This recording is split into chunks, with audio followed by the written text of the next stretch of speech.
पटियाला की चाय की दुकान पर शाम को पंचायत चल रही थी। रामेश्वर काका चाय पी रहे थे, जबकि लल्लन अखबार पढ़ रहा था। तभी भोलू अपना नया कुर्ता पहनकर हाथ में चाय का गिलास और चम्मच लेकर प्रवेश करता है। भोलू गिलास को टंग टंग बजाते हुए, अरे भाइयों, रुक जाओ और चाय पीना बंद करो, आप सभी के लिए खुशखबरी है। लल्लन ने चाय रोकर कहा, क्या बोलो, फिर से शहर भाग रहे हो क्या? अगर वही खुशी की बात है तो बताओ, हम सब लोग खुशी मनाएंगे। भोलू हंसते हुए कहा, अरे लल्लन भाई, मजाक बंद करो, मैं भागने नहीं, इस गांव को पेरिस बनाने के लिए आया हूँ। कल से इसी चाय की दुकान के बाजू में मेरा नया ठेला शुरू हो रहा है। नाम है भोलू फ्रेंच फ्राई शोर। खुजाते हुए कहते हैं, अरे क्या है वो? French fry shawarma? क्या नाम? जेब में नहीं घूम रही है, हमारे गांव के शर्मा जी को तल के बेचोगे क्या? बोला, अरे काका, वो शर्मा नहीं है, शाह वर्मा।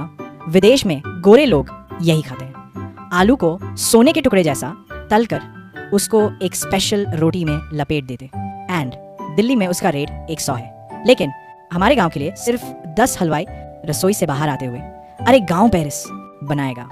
आलू को रोटी में लपेटेगा तो उसे समोसा कहते हैं। रे उसे नया नाम देकर लोगों को धोखा मत दे। बोलो, अरे काका, आपको क्यों जलन हो रही है?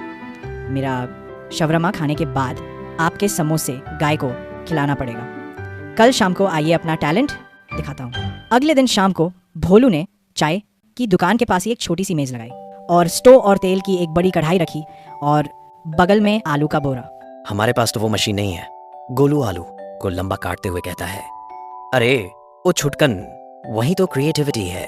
हम फ्रेंच फ्राई शर्मा बना रहे हैं। इन आलू के टुकड़ों को, फ्रेंच फ्राई को तेल में डीप फ्राई करके फिर कुरकुरा करके रोटी में डालेंगे। तब कोई नहीं पूछेगा कि आलू पका है या नहीं। पक्का है। बोलू आलू को तेल में डालता है और खुशबू पूरे गांव में फैल गई। बिरजू पहलवान सूंघते हुए, अरे वाह रे बोलू, बहुत तगड़ा प्लान किया है। खुशबू लाजवाब है। बोलू धीरे से चुटकन से कहा, ओए चुटकन असली, समस्या तो अब आई है। शहर के सॉस का डिब्बा टूट गया है, अब लोगों को सफेद क्रीम कैसे देंगे? चुटकन ने कहा, अरे भाई घबराओ मत, कल रात का जमा हुआ दही है, लेकिन थोड़ा खट्टा हो गया है। उसमें हम घर की बची हुई टमाटर की चटनी, थोड़ी चीनी और थोड़ा चूना। अरे छी छी छी छी, चूना नहीं, थोड़ा नमक मिला कर देते हैं, सफेद और गाढ़ा हो जाएगा। भोलू ने कहा, अरे ओए होशियार लड़के, इतना शानदार आइडिया, खट्टा और मीठा मिलेगा तभी तो फॉरेन का टेस्ट आएगा। मिला दे चुटकन, वही तो हमारा सीक्रेट पेरिस सॉस है। शाम के 6:00 बजे और चाय की दुकान के पास मेला लगा हुआ था। बोलू हाथ में प्लास्टिक कवर लपेट कर जल्दी जल्दी काम कर रहा था।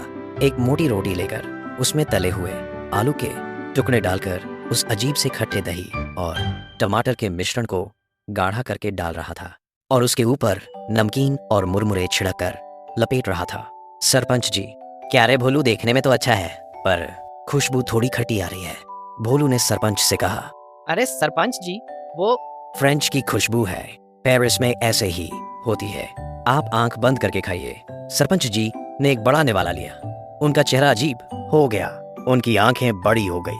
पंडित जी ने कहा, बताइए सरपंच जी, निकल ना पाए ना उगल पाए। हाँ हाँ, क्या कहूँ, जीभ पर नारद मुनि नाच रहे हैं, खट्टा मसालेदार और एक अजीब सा किक है भाई। बिरजू पहलवान, अरे जब सरपंच जी ने अच्छा बोला तो क्या चाहिए? बोलो, मेरे लिए 4 लपेट सांस, जरा ज्यादा डालना। लोग भोले की दुकान पर इनको टूट पड़े।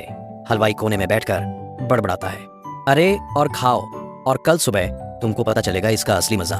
अगले दिन सुबह सूरज अभी पूरा जगा हुआ नहीं था कि पूरा गांव जाग गया, लेकिन कोई काम पर नहीं लगा और सभी लोग अपने हाथ में लौटे लेकर और दौड़ रहे थे।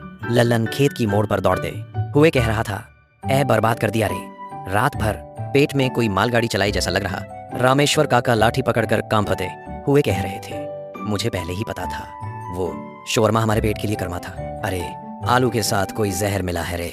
वैद्य जी के क्लिनिक के सामने तिरुपति की कहल जैसी भीड़ लगी थी। वैद्य जी सर पकड़ कर, सभी को एक ही समस्या है, फूड पॉइजन हुआ है।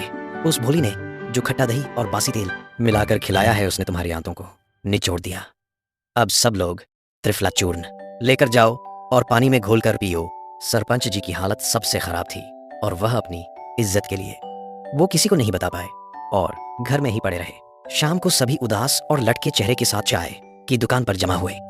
भोलू को एक अपराधी की तरह बीच में खड़ा किया गया। सरपंच जी थके हुए गुस्से में, अरे भोलू तू आदमी है या यमदूत? तूने उस सफेद चटनी में क्या मिलाया था? सच बता, नहीं तो गांव से तुझे निकाल दूंगा। भोलू कांपते हुए अपना पसीना पोंछते हुए कहा, गलती हो गई मालिक, वो फॉरेन सांस नहीं था। चुटकन ने कल दही में टमाटर की चटनी मिला दी थी और थोड़ा खट्टा हो गया था। बिरजू पहलवान को गुस्सा आकर उठते हुए कहा, क्या खट्टा दही? अरे मैंने 5 खाए थे। रे मेरे पेट में अभी भी ज्वालामुखी की फट रहा है, मैं तुझे मार डालूंगा।